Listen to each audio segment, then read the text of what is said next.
6 waktu Indonesia Tengah. Inilah Radio Republik Indonesia Bau-Bau dengan Warta Kepton, berita seputar Kepulauan Buton. Nama kita sudah sepakati satu lembaga, yaitu Lembaga Adat Kesultanan Buton, Sekretaris Sementara di Kantor Wali Kota. Begitu sambil kita cari gedung pemerintah yang rasional di mana. Kalau gula sendiri ada kurang lebih 68 ton, 450 kg, migornya ada 13.000 liter dari gudang, dan beras itu kami kan punya juga beras premium juga, beras medium juga ada. Selamat pagi dari kawasan Jalan Libowolio, Kota Bau-Bau. Inilah Radio Republik Indonesia dalam penyampaian Warta Kepton. Kami sampaikan pokok-pokok berita utama. Pemerintah Kota Bau-Bau berhasil memediasi dua lembaga adat Kesultanan Buton. Dualisme versi Rau dan Badia akhirnya bersepakat untuk bersatu.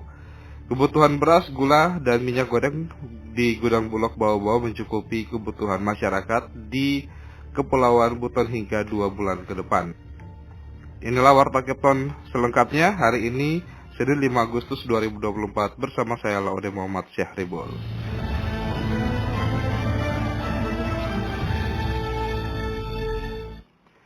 Kami sampaikan berita yang pertama. Pemerintah Kota Bau-Bau berhasil memediasi dua lembaga adat Kesultanan Buton. Dualisme versi Rau dan Badia akhirnya bersepakat untuk bersatu.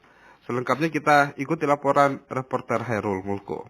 Nama kita sudah sepakati satu lembaga, yaitu Lembaga Adat Kesultanan Buton. Dua lembaga adat Kesultanan Buton yang selama ini berseberangan dan terjadi dualisme versi Rau dan Badia akhirnya bersepakat untuk bersatu. Kesepakatan itu dicapai setelah melalui perdebatan yang cukup panjang selama kurang lebih 4 jam yang dimediasi oleh Pemkot Bau-Bau di kantor Wali Kota Palagimata Sabtu kemarin. Pada pertemuan yang dipimpin oleh Asisten 1 Setda Kota Bau-Bau Laude Aswad didampingi mediator Laude Rafat serta menghadirkan kedua lembaga adat, kedua belah pihak pun bersepakat bersatu untuk membawakan nama lembaga yang sama, yakni Lembaga Adat Kesultanan Buton, sekaligus menutup ruang bagi lembaga adat yang lain. Laude Aswad mengatakan setelah kesepakatan ini terbangun, maka kedua belah pihak selanjutnya dipersilakan untuk menyusun personel yang akan duduk di Lembaga Adat Kesultanan Buton, yang kemudian akan dilaporkan ke penjabat Wali Kota Bau-Bau dalam waktu dekat ini. Nama kita sudah sepakati satu lembaga, yaitu Lembaga Adat Kesultanan Buton, Sekretaris Sementara di Kantor Wali Kota. Begitu sambil kita cari gedung pemerintah yang rasional di mana. Begitu. Sementara itu mediator Laude Rafat menyebutkan untuk penentuan Sio Limbona atau 9 kepala wilayah kesultanan di dalam struktur lembaga adat telah disepakati oleh masing-masing lembaga adat. Yang menjadi polemik hari ini, Sio Limbona itu dari 4 dari Rau, 4 dari Dr. Rizal. Tapi rupanya 4 sudah disetujui oleh dua pihak. Sekarang tinggal pertemuan dua Bontogena ini untuk menetapkan 4 itu tambah 1 yang dipilih Bontogena 2, sehingga menjadi Sio Limbona. Nah, setelah Sio Limbona itu sudah terbentuk semua, Wali Kota akan dia pertemukan kita semua. Dengan penyatuan kedua lembaga adat ini akan mempermudah Pemkot Bau-Bau untuk mengalokasikan anggaran demi jalannya Lembaga Adat Kesultanan Buton sebagai bentuk komitmen pemerintah daerah dalam pelestarian adat dan budaya di eks-Kesultanan Buton. Reporter RRI Bau-Bau, Hairul Mulku melaporkan.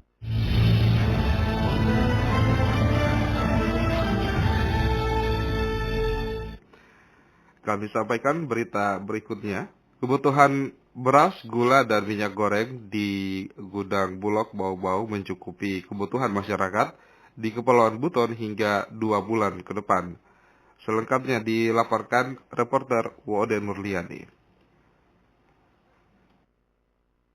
Pasokan ketersediaan pangan di gudang penyimpanan Bulog Bau-Bau diklaim mencukupi kebutuhan masyarakat selama 2 bulan ke depan mulai Agustus hingga September. Selain beras dan minyak goreng, Bulog Bau-Bau kini memiliki stok gula pasir sejumlah puluhan ton untuk membantu menstabilkan harga gula di pasar yang kini berkisar antara Rp19.000 hingga Rp20.000 per kilogram. Kepala Bulog Bau-Bau Mutain kepada RRI mengatakan stok beras Bulog Bau-Bau untuk komersil jenis premium sejumlah 69 ton, sedangkan beras medium cukup banyak 2.620 ton. Untuk gula pasir sejumlah 68 ton 450 kg dan minyak goreng merek minyak kita 13.000 liter. Seluruh pasokan tersebut kata Mutain bukan saja kebutuhan untuk kota Bau-Bau, namun beberapa kabupaten terdekat lainnya yang masuk wilayah kerja Bulog Bau-Bau seperti Buton Selatan, Kabupaten Buton, Buton Tengah, dan Wakatobi. Kalau gula sendiri ada kurang lebih 68 ton, 450 kg, migornya ada 13.000 liter dari gudang. Dan beras itu kami kan punya juga beras premium juga, beras medium juga ada. Kalau yang premium itu kurang lebih 69 ton, kalau yang medium sekarang itu posisi 2.682 ton. Gula pasir kami 17.000. Selain untuk kebutuhan stabilisasi harga, seluruh beras medium kata Mutain juga dipasok untuk kebutuhan bantuan pangan di 4 wilayah yang akan mulai disalurkan bulan Agustus ini. Sementara itu untuk harga gula pasir di tingkat Bulog senilai Rp17.000 per kilogram, minyak goreng Rp16.500, beras ap gudang SPHP Rp58.000 per 5 kilogram. Ketiga komoditi di Bulog juga dapat diperoleh masyarakat sesuai dengan HED. Itu Anda sedang mendengarkan Warta Kepton, berita seputar Kepulauan Buton.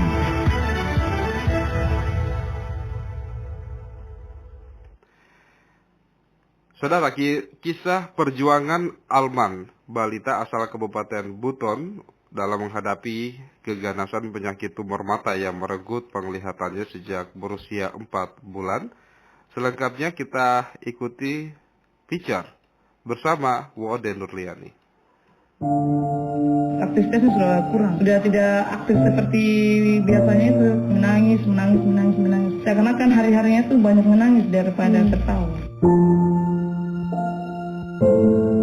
Hati orang tua mana yang tak teriris melihat penderitaan anak sematawayangnya mengalami sakit terus-menerus akibat kebutaan sejak masih berusia bayi. Sehari-hari, Alman balita Malang berusia 20 bulan asal Kabupaten Buton mengalami kebutaan. Sejak berusia 4 bulan, kedua matanya mulai menunjukkan kelainan. Awalnya pupil matanya memerah dan semakin bertambah usianya, pupil matanya semakin berubah menjadi putih, bahkan membengkak seperti balon kecil di atas mata. Penglihatannya yang tak berfungsi membuatnya sulit untuk melakukan aktivitas bermain layaknya balita seusianya. Untuk makan dan minum pun Alman harus telungkup. Begitulah caranya untuk nyaman dan bisa bertahan menjalani kehidupan. Kalau awal tumbuhnya, waktu dia umur 4 bulan, awalnya itu pupilnya ini, pupil, dia bercak merah. Kemudian semakin hari semakin lama, mulai dia tumbuh dia putih. Nah, kemudian kayak semacam balon-balon begitu, itu pupil matanya. Seperti itu. Sejak beberapa bulan terakhir, mata Alman terasa semakin sakit dan membuatnya menangis sepanjang waktu, tiada hari tanpa menangis lantaran sakit yang tiada tara. Alman belum bisa berbicara, sehingga ungkapan rasa sakitnya hanyalah lewat air mata dan rintihan kesakitan. Sejak tahun 2023, keluarganya mencoba mengantar Alman ke rumah sakit di Pulau Buru, namun belum ada hasil memuaskan. Cuman menangis terus, baru kalau menangis, dia terungkup, matanya digosok-gosok, mungkin entah gatal atau sakit, kita tidak tahu karena dia belum bisa bicara.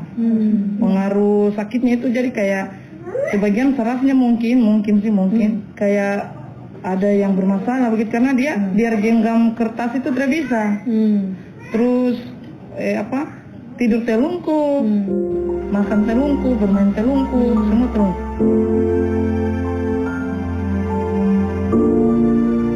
Alman awalnya tinggal di sebuah daerah pesisir, tepatnya di Desa Namlea Ilat, Kabupaten Buru, Provinsi Maluku.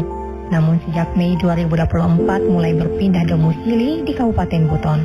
Tinggal di daerah terpencil membuat anak tunggal dari Milan Wali dan Mas Rawati ini terlambat mendapat penanganan rumah sakit. Terlebih sang ayah sebagai tulang punggung keluarga juga mengalami kebutaan. Saudara dari ayah Alma, Nusanti, menceritakan kondisi miris rumah tangga saudaranya yang hidup pas-pasan karena memiliki keterbatasan fisik. Mata adiknya telah mengalami kebutaan permanen akibat kecelakaan kerja saat masih duduk di bangku SMA. Sayang saat dikaruniai anak yakni Alman juga lambat laun mengalami masalah penglihatan yang membatasi ruang geraknya sebagai balita normal. Pindah di Kabupaten Buton, Sulawesi Tenggara, keluarga Alman mencoba mencari peruntungan di rumah sakit di Kabupaten Buton. Namun di rumah sakit itu belum ada dokter anak. Pemeriksaan di bagian poli mata mendiagnosa Alman mengalami katarak kongenital. Keluarga pun membawanya di rumah sakit di kota Bau-Bau. Beruntung saat di rumah sakit Palagi Mata, keluarga Alman dipertemukan dengan Ketua Posko Berbagi Bau-Bau, Ibu Melani. Melani pun mendampingi proses pengobatan Alman dengan mengantar keluarga Alman ke kota Makassar untuk mendapatkan penanganan lanjutan. Tiba di kota Daeng, Alman ditampung di rumah Singgah Harapan berkat koordinasi Ibu Melani. Beruntung Alman tercover sebagai peserta BPJS Kesehatan sehingga mengurangi biaya operasi yang nilainya tidak kecil. Kepada RRI, Melani mengungkapkan kabar terhadap kesehatan Alman. Sayangnya kata dokter, kedua mata Alman harus diangkat karena penyakit tumor mata yang diderita. Jadi bulan kemarin itu 1 bola mata. Dan alhamdulillah 4 hari yang lalu diangkat lagi bola mata yang kedua. Jadi sudah 2 bola mata yang diangkat. Kenapa diangkat? Karena memang sudah tidak bisa berfungsi bola matanya, ada tumor. Dan kalaupun tidak diangkat itu bola mata, dia akan merusak sel-sel jaringan yang lain. Jadi memang harus diangkat bola matanya dan Alman buta permanen. Meskipun buta permanen, namun Alman tidak menangis kesakitan karena penyakit matanya. Saat ini Alman bisa makan dan minum tanpa air mata karena sakit mata sebelumnya.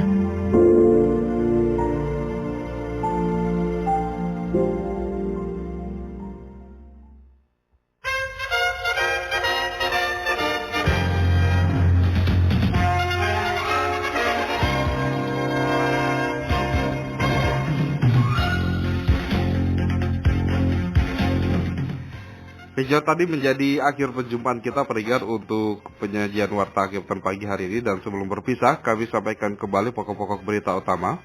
Pemerintah Kota Bau-Bau berhasil memediasi 2 lembaga adat Kesultanan Buton. Dualisme versi Rau dan Badia akhirnya bersepakat untuk bersatu.